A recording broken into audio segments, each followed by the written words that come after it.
You picked up your phone, not because anything happened, not because anyone called. You just picked it up, and now, 3 or 4 minutes later, you are putting it down again, and something in you, something very quiet, noticed that. Something in you registered that moment, not as a failure, not as a sin, just as a signal, a small, almost invisible signal that said you did not want to do that. You did it anyway. That signal has been appearing for years. You have been ignoring it for years. And the strange part is, you know this. You have always known this. But knowing it and understanding what it actually is are two very different things. Because most people assume the signal is about the habit. They think it is about the phone, or the food, or the conversation they keep avoiding. They think if they fix the behavior, the signal will stop. But the signal is not about the behavior. The signal is about something far deeper. And if you have never understood what it is actually telling you, then you have been solving the wrong problem your entire life. So sit with this for a moment, because what I am about to describe is not new information. It is something you have already felt. I am only going to name it clearly for the first time. There is a part of you that knows exactly what you need, not what you want, not what feels good in the moment, what you actually need. And that part has been trying to communicate with you consistently, patiently, repeatedly, through a signal that most people mistake for guilt or restlessness or vague discomfort. Most people try to silence it. They reach for something stimulating. They get busy. They scroll. They sleep too much or sleep too little. They talk when they should be quiet and go quiet when they should speak. And the signal keeps returning. It has been returning for years. The scholars who understood the human interior, the ones who spent their lives mapping what happens inside a person, they did not call this signal anxiety. They did not call it a symptom. They called it a message from the Qalb, from the heart, not the organ that pumps blood, but the center of awareness that sits beneath the mind, beneath the emotions, beneath the identity you have constructed for yourself. The Qalb, they said, is always oriented. It is always pointing somewhere. And when you move away from where it is pointing, it tells you every single time, without exception. You have felt this. You have felt the quiet wrongness of a decision before you even made it. You have felt the heaviness that settles after you said yes when you should have said no. You have felt the strange hollowness of achieving something you spent years chasing, only to stand at the finish line wondering why nothing feels different. That hollow feeling, that is the signal. That wrongness before the decision, that is the signal. That heaviness after, that is the signal. And the signal is not punishing you. It is not trying to make you feel bad. It is informing you. It is pointing at a gap, the gap between where you are and where you are supposed to be going, the gap between the life you are living and the life your interior already knows is possible for you. Not a perfect life, not an easy life, just an aligned one. A life where what you do reflects what you actually are, rather than what you have been shaped by fear and habit to perform. Now here is where it gets important. The Nafs, the self, the ego, the part of you that is driven by appetite and avoidance and survival. The Nafs does not want you to listen to that signal, not because the Nafs is evil, but because the Nafs operates on a very simple logic: comfort now and distance from pain. And the signal from the Qalb often points toward discomfort. It points toward the difficult conversation, the honest acknowledgement, the habit you need to stop, the relationship that is draining you, the work you keep avoiding because part of you fears you are not capable of it. The Nafs looks at that direction and says, not yet. And the not yet becomes a week, and the week becomes a month, and the month becomes a year. And somewhere in the middle of all those years, you stopped hearing the signal clearly, not because it stopped, but because the noise around it became so constant that you could no longer distinguish the signal from the background. You learned to call it laziness. You learned to call it being tired. You learned to call it just the way I am. You gave it names that made it feel permanent, as if the distance between you and your own interior was simply your nature rather than a pattern of avoidance that developed slowly over time as a response to things that were once painful and now are simply habit. But it is not your nature, and deep down you know that too, because the signal still comes. If it were truly just the way you are, you would feel nothing. You would pick up the phone and feel nothing. You would avoid the conversation and feel nothing. You would repeat the pattern and feel nothing. But you feel something. You always feel something. That feeling is not weakness. That feeling is the most intact part of you. That feeling is the Qalb refusing to pretend that what is happening is fine. The Qalb does not lie. It cannot lie. It can be covered. It can be drowned out. It can be numbed for years, but it does not stop pointing, and it does not stop speaking, even when the voice is reduced to the faintest whisper, even when you can only hear it in the very last moment before sleep, or in the sudden stillness that sometimes hits you in the middle of a crowded room. It is still there. It has always been there. So the question is not, why do I feel this? The question is, what has been preventing you from listening? And the answer to that question is not a single thing. It is a system, a whole internal architecture that was built slowly, over years, specifically designed to manage the discomfort of the signal rather than respond to it. And this system is so familiar to you, so deeply embedded in how you move through your days, that you no longer see it as a system at all. You experience it as just life, just how things are, just what it means to be you. But it is a system, and it can be seen. The first layer of the system is distraction, not the lazy kind of distraction, the skilled kind, the kind where you are technically productive. You are doing things, responding to things, managing things, but all of that activity is carefully arranged to keep you from the one thing the signal is pointing at. You are busy, yes, but the busyness has a function, and the function is avoidance, and the avoidance is so smooth, so practiced, so integrated into your daily rhythm that you have entirely stopped questioning it. You feel the signal in the morning before the day begins, in those few quiet minutes when nothing has started yet.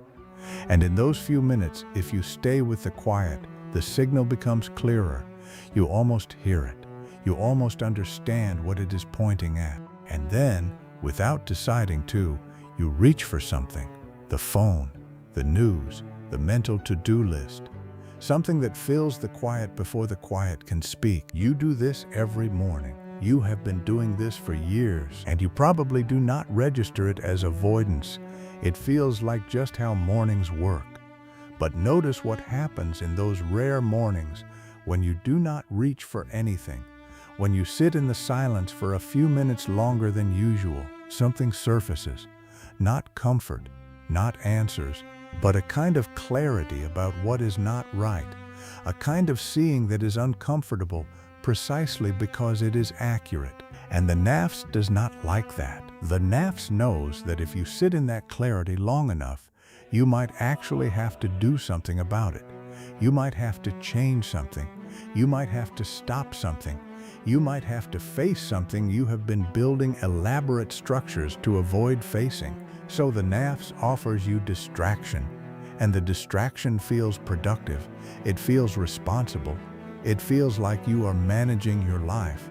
But managing your life and living it from your actual center are not the same thing, and you know the difference. The signal is the difference. Now go deeper, because distraction is only the first layer. Beneath distraction, there is a more sophisticated mechanism: rationalization. The art of constructing a coherent story about why the signal is wrong, or premature, or not applicable to your situation specifically. This is where the Nafs becomes genuinely impressive, because it does not fight the signal directly. That would be obvious. That would be uncomfortable in a way you could not ignore. Instead, it agrees with the signal in principle. It says, yes, I know, you are right. That needs to change. And then it builds a case for why now is not the time. The conditions are not right yet. I will do it when I am more stable. I need to sort out this other thing first. When the children are older, when the finances improve, when I feel more ready. And the conditions never arrive in quite the right configuration. There is always one more thing. There is always a reasonable sounding reason why the moment you are currently in is not quite the right moment.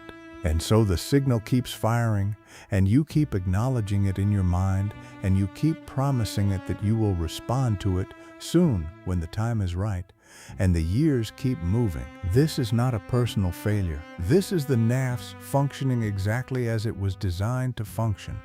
The Nafs was designed for survival, and in a certain kind of life, a life of immediate physical threat, a life where comfort truly was scarce and rest truly was needed, the Nafs's instinct to preserve energy and avoid risk was useful, necessary even. But you are not living that life, and the Nafs does not update its operating system. It runs the same programming regardless of context. It tells you to conserve, to avoid, to delay, to seek comfort, even when none of those responses serve your actual situation, even when the very thing you need is not comfort but honesty, not delay but action, not avoidance but confrontation with what is true. And here is what happens to the Qalb when the Nafs consistently overrides it. The Qalb does not go silent, but it becomes divided. Al-Ghazali described this with a precision that still unsettles people when they first encounter it. He said the Qalb is not simply a container for feelings. It is an instrument of orientation. It points, it inclines. And when it is consistently overridden, when what it points toward is consistently replaced by what the Nafs prefers, the Qalb begins to point in two directions at once. It becomes muddled, not evil, not corrupted, just confused, torn between what it knows and what it has been trained by repeated behavior to accept. This is why you can simultaneously know something is wrong for you and continue doing it. This is why you can look at a pattern in your life with complete clarity, see it fully, understand it, name it accurately, and then watch yourself repeat it anyway. This is not stupidity. This is not weakness in the simple sense. This is a divided Qalb, a heart that has been pulled in two directions long enough that it no longer experiences the pull as unusual. The division feels normal.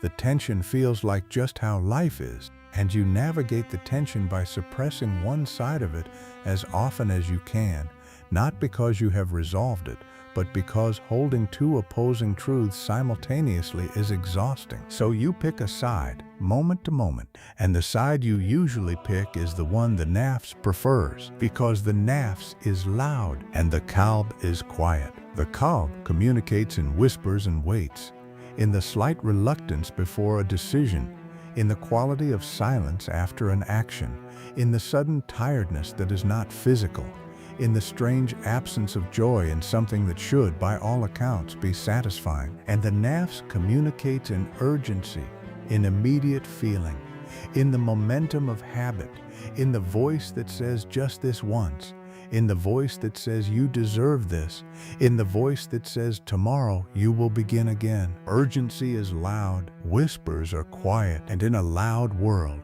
a world of constant stimulation, constant demand, constant noise, the quiet voice has been losing for a very long time, but it has not stopped speaking. And here is the thing about that quiet voice, the signal from the Qalb that you have been ignoring for years. It is not random. It is not vague. When you learn to actually hear it, when you stop covering it long enough to listen, you find that it is extremely specific. It is not telling you something general like, be better, or try harder. It is pointing at something precise, a specific relationship, a specific pattern, a specific way you are spending your time that is slowly hollowing you out, a specific thing you are not saying, a specific thing you are not doing. It knows what it is talking about. And so do you. If you were to sit in absolute silence right now, no phone, no background noise, no task to complete, and you asked yourself honestly, what is the one thing I have been avoiding facing? Something would come up immediately, without effort, without search, because you already know. The signal has been pointing at it with absolute consistency. The question has never been, what does the signal mean? The question has always been, why do I keep choosing not to listen? And that question, that particular question, pulls you into territory that most people never enter, because answering it honestly requires you to look at something uncomfortable, not about your habits, about your identity, about who you have decided you are and what that decision costs you. Let me explain what I mean by that. At some point, usually in childhood or early adulthood, in response to pain you did not have the tools to process, you made a series of decisions about yourself. Not consciously, not deliberately. You were not sitting down with a journal and working through your self-concept. You were simply responding to experiences. But those responses hardened, they became patterns, and those patterns became, over time, what you think of as your personality, your nature, the way you are. Maybe you decided you were someone who could not be trusted with consistency because you had tried and failed too many times. And so the identity of I always start and never finish became a story you carried forward, not as a wound, but as a fact, as just who you are. Maybe you decided you were someone who needed to manage everything, because once, or many times, things fell apart when you let go. And so the constant vigilance, the inability to rest, the feeling that everything is your responsibility, none of that feels like anxiety anymore. It feels like competence. It feels like who you are. Maybe you decided that wanting things for yourself was dangerous, because wanting was followed by disappointment too often.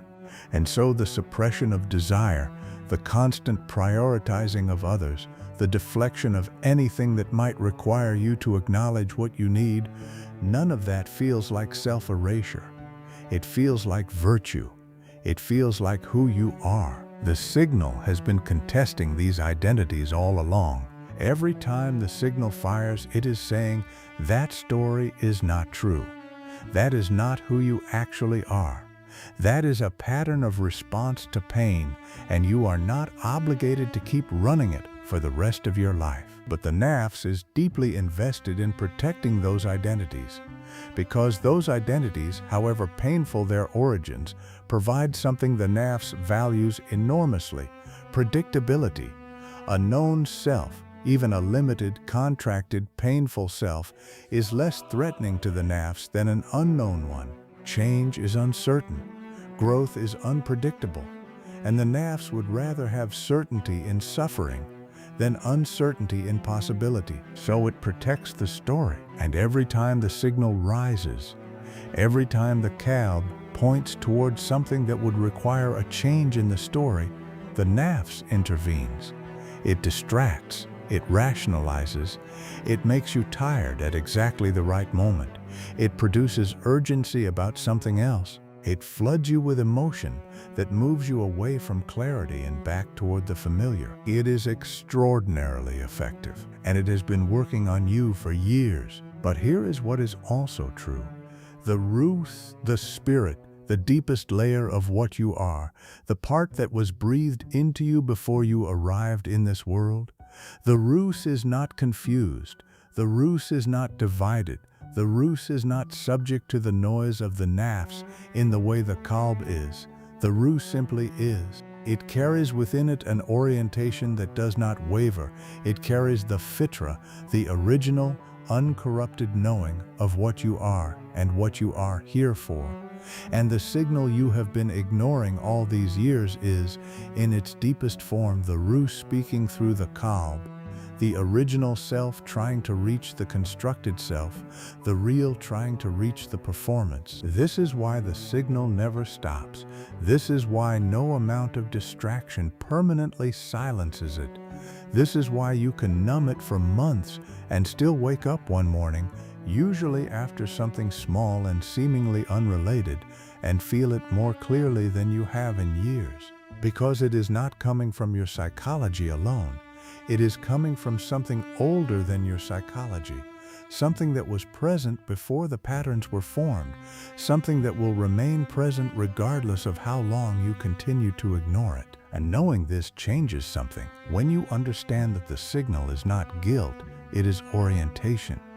When you understand that the discomfort is not punishment, it is information. When you understand that the persistence of the feeling is not a sign that something is permanently wrong with you, it is a sign that something permanently right in you refuses to be completely covered. That changes how you relate to the signal. It stops being an enemy and it starts being a guide. But I want to be careful here, because there is a version of this understanding that the Nafs immediately co-opts, a version where you feel moved by this insight, you feel a clarity and a warmth in your chest, and then you return to exactly what you were doing before. But now with a slightly spiritual framing for it, now with the sense that the signal is beautiful and important, and one day you will truly listen to it.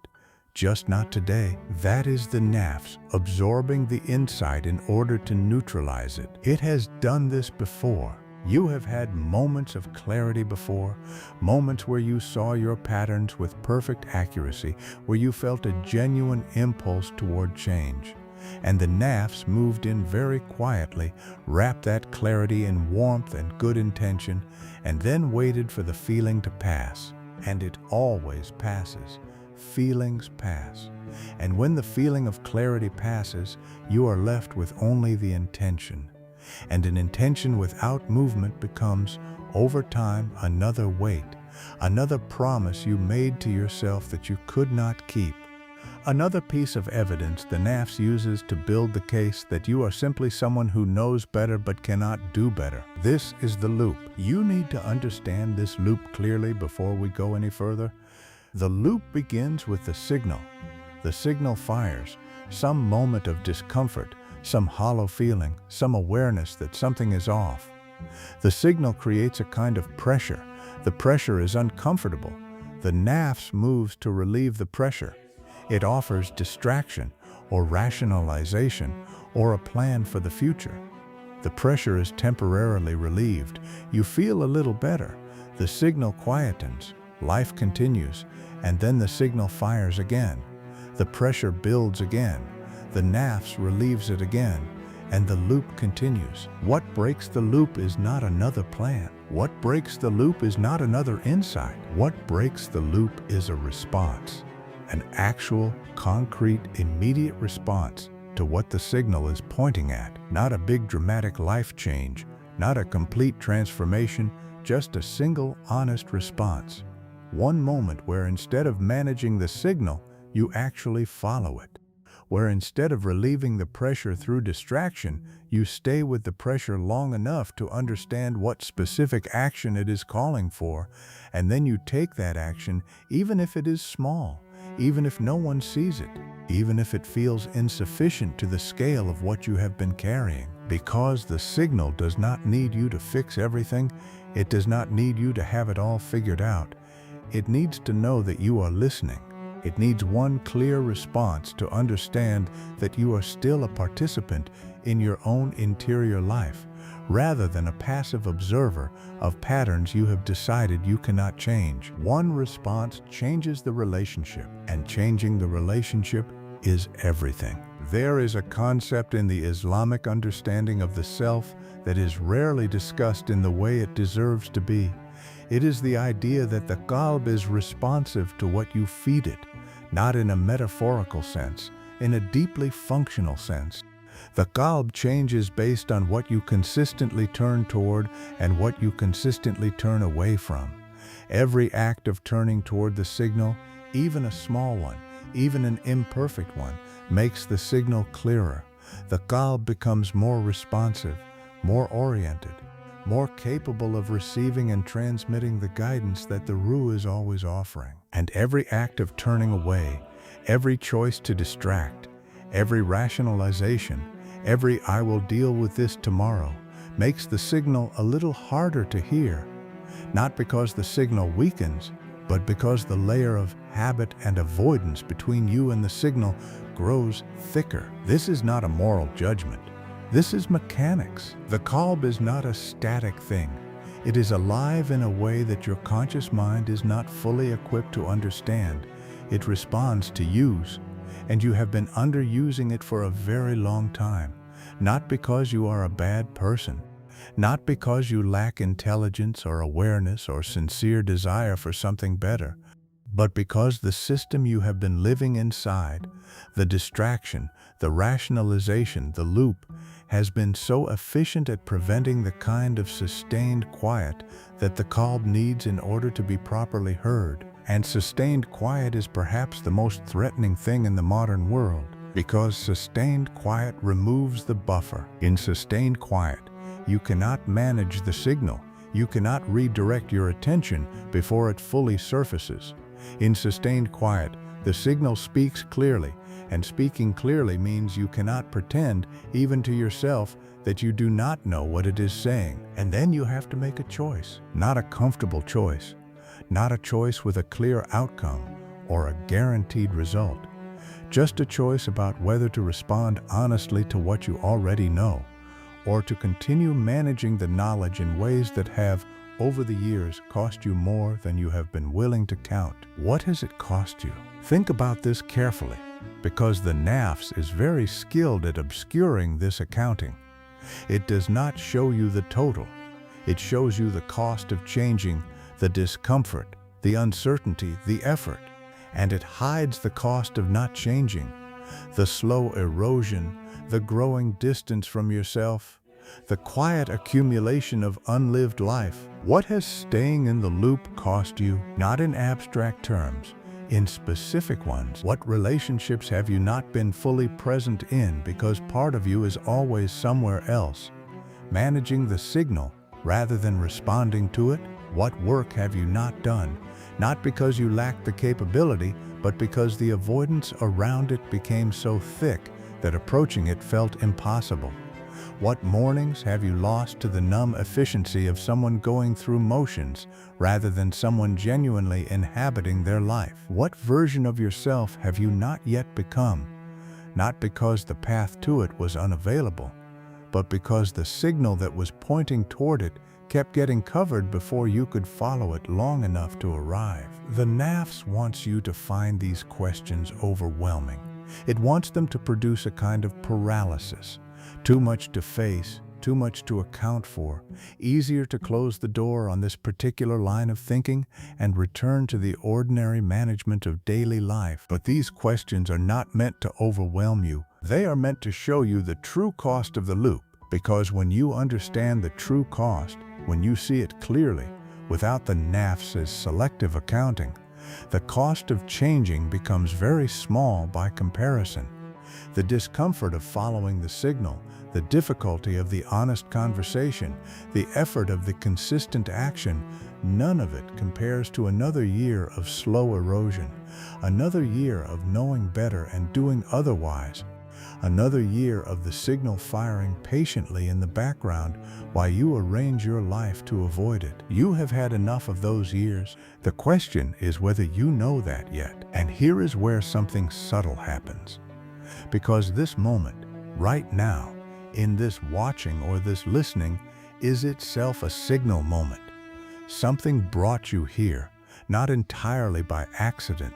Something in you was ready to hear this. Something in the Qalb recognized, even before the first sentence was complete, that this was going to touch something real. And the Nafs is already preparing its response. It is already reaching for the comfortable conclusion, the one that says, this was good, this was meaningful, I will think about this more.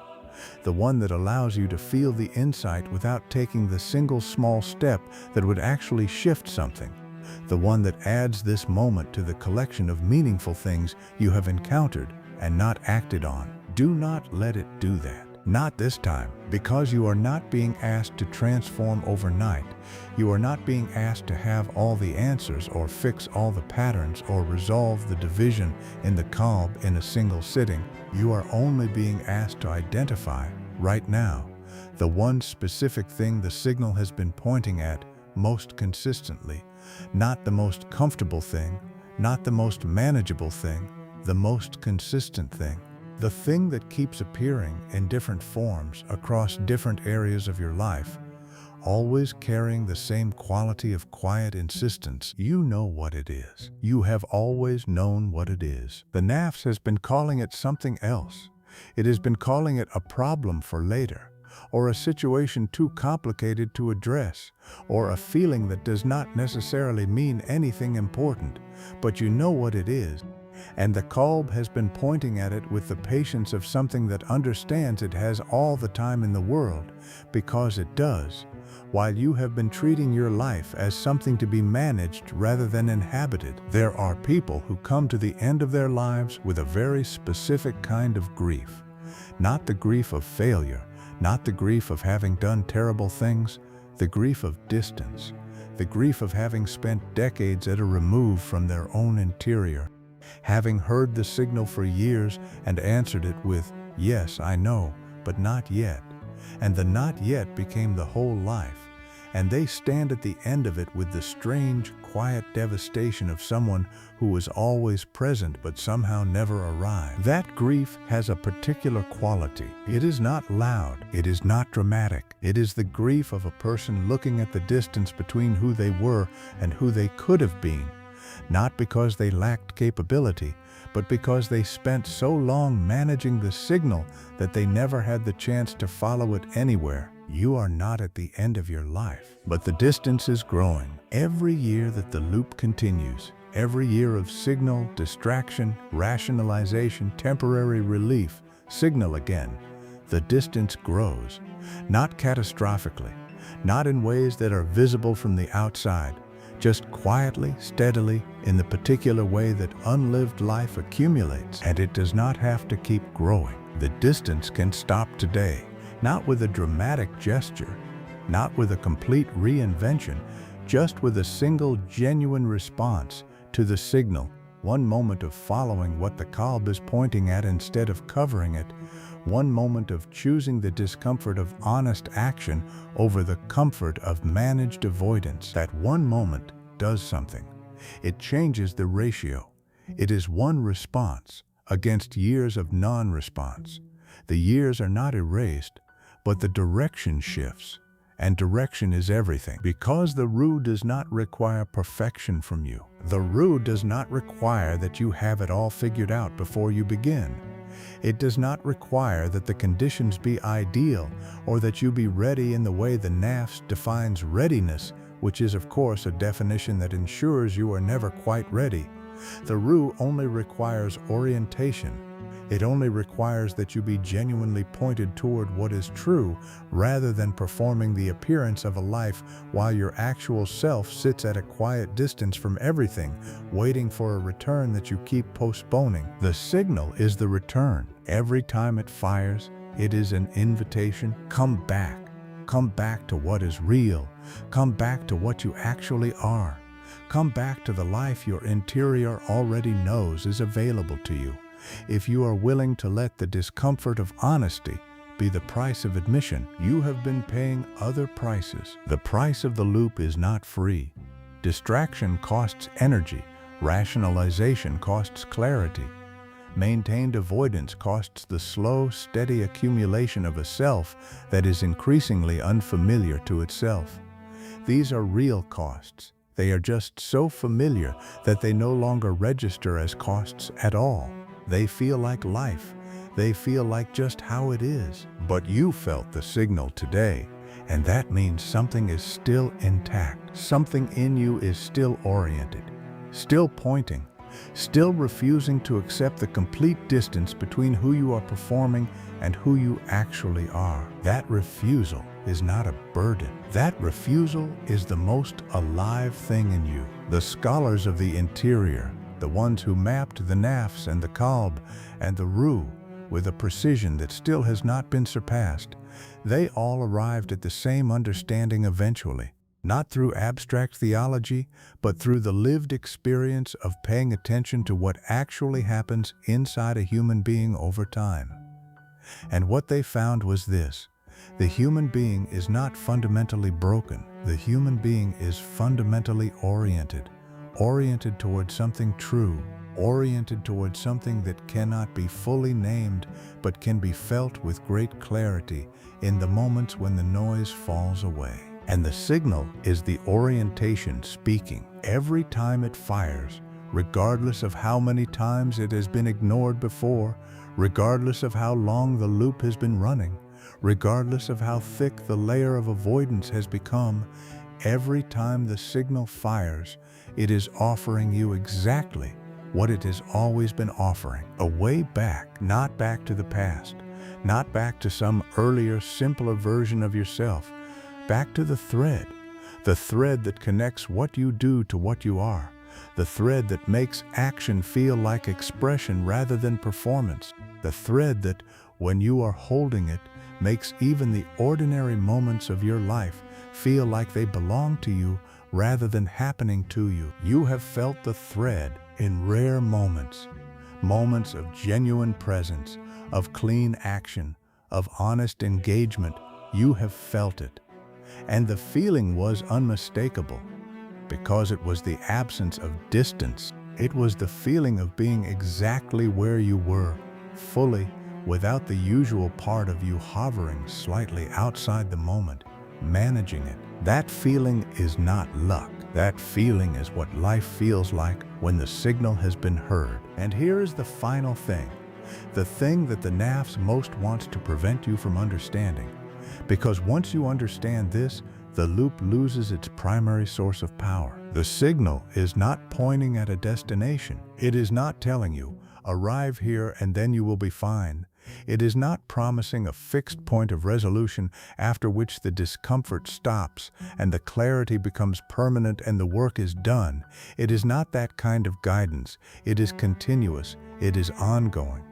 It is pointing not at a place, but at a practice, the practice of returning again and again to what is true, of choosing honesty over comfort, not once and forever, but in each moment as it arrives, of building a relationship with your own interior that is based on listening rather than management. That is what the signal has been inviting you into all along. Not a perfect life, not a transformed self that is finally beyond the reach of the Nafs, just a living relationship with what is real inside you. Just the practice of turning toward the signal instead of away from it, again and again. Not perfectly, not without falling back into the loop sometimes, but consistently enough that the direction of your life gradually, unmistakably, begins to match the direction of your interior. This is what the Qalb is for. This is what the Ruh has been patiently holding open. And the signal you have been ignoring for years is still here, right now, in this moment. Quiet but completely clear. You already know what it is saying. You have always known. The only question that remains is simpler than you have been making it. Not whether to change, not how, not when the conditions will be right. Just whether, in this specific moment, you are willing to stop pretending you cannot hear it. And if the answer is yes, even a quiet, uncertain, slightly frightened yes, then something has already shifted. Not in your circumstances, not in your habits, not in the patterns that have been running for years, but in the relationship. The relationship between you and the signal has changed in this moment, because you are no longer treating it as a problem to manage, you are treating it as a truth to respond to. That is the beginning, not the beginning of a new version of you, not the beginning of a journey towards some distant ideal self, just the beginning of a day lived slightly more honestly than the one before it. A single conversation had with a little more truth in it. A single habit interrupted not dramatically, but simply, with the quiet act of pausing before reaching and asking, in that pause, what the signal is actually saying. This practice sounds small. It is not small. It is in fact the most demanding thing a person can do, because the Nafs is present in every pause. It fills every silence with alternative options. It makes the honest choice feel heavier than it is, and the comfortable choice feel lighter than it is. And this distortion is constant. It does not take breaks. It does not have off days. It is running all the time, in the background, continuously adjusting the weight of things so that the easier path always feels like the more reasonable one. But the Qalb is also constant. And when you begin to practice listening, really listening, not as an occasional exercise, but as a way of moving through your days, you start to notice that the Qalb's voice has a quality the Nafs's voice does not. The Nafs's voice is urgent. It needs you to act immediately before the clarity settles, before you have time to see what it is actually offering. The Qalb's voice is patient. It does not press. It does not rush. It states, and then it waits. It trusts that you will return to it, not out of naivety, but out of something older than trust, out of the understanding that the Ruh knows the way back, and the Ruh is in no danger of being lost. You, on the other hand, can feel very lost. And this feeling, this particular feeling of being lost within your own life, of moving through days that do not quite feel like yours, of performing a version of yourself that has become increasingly unconvincing even to you, this feeling is not a sign that something has gone irreparably wrong. It is the signal, still speaking.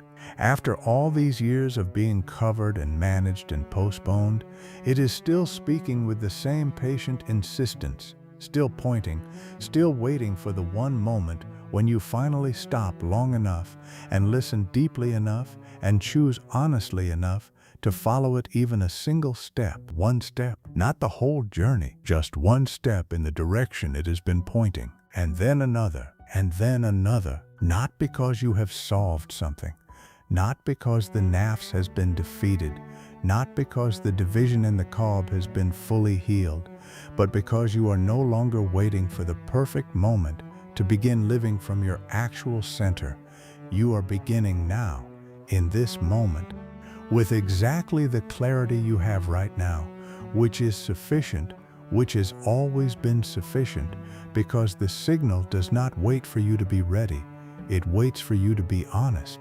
There is a kind of person who discovers this understanding late, who spends decades in the loop and then, in a single season of genuine listening, moves further toward their actual self than they did in all the years before it. Because the Qalb, when it is finally heard, moves quickly.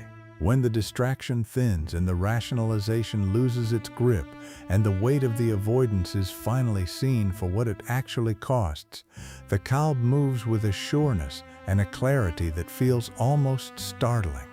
Like someone who has been waiting in a room for years, and when the door finally opens, they do not hesitate. They know exactly where they are going. They have always known. You are that person. You have always been that person. The signal has been telling you this all along. It was never telling you that you are broken. It was never telling you that you are too far gone, or too habituated, or too complicated, or too late. It was telling you something far simpler, something that the noise of the loop prevented you from hearing clearly until now. It was telling you that you are still here, that beneath the performance, beneath the patterns, beneath the years of managed avoidance and comfortable distance from your own interior, you are still here. The Qalb is still oriented, the Ruh is still intact, and the path back to yourself is not nearly as long as the years of avoidance made it feel. It is, in fact, only one honest moment away. It has always been only one honest moment away. That is the only distance the signal has ever been asking you to cross.